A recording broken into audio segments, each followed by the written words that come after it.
Tyneside is hosting Britain's first ever Deaf Film and Television Festival, which began today. The 7-day event is part of Deaf Awareness Week.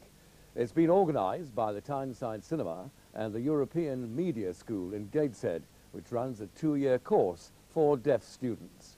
Anna Botting reports. Ever since the demise of silent movies in the 1930s, deaf people have been largely excluded from the big screen.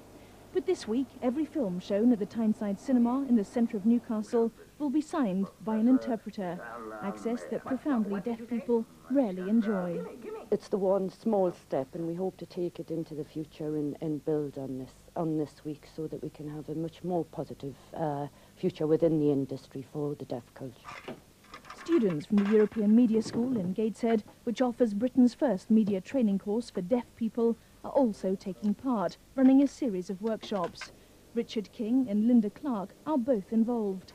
They hope the festival will encourage more deaf people to take part in the film industry.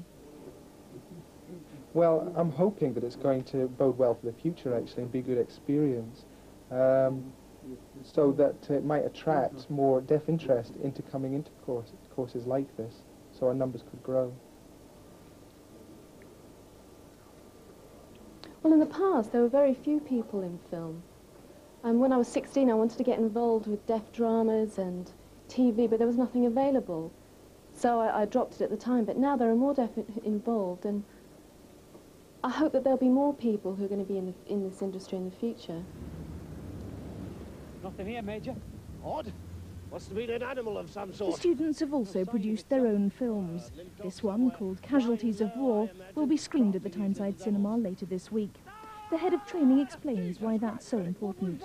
To show the community at large some of the issues that involve deaf students, deaf people in general, but to show the talent of these people, the silent talent, which is there, and it's enormously exciting. Around 7.5 million people have some form of hearing loss.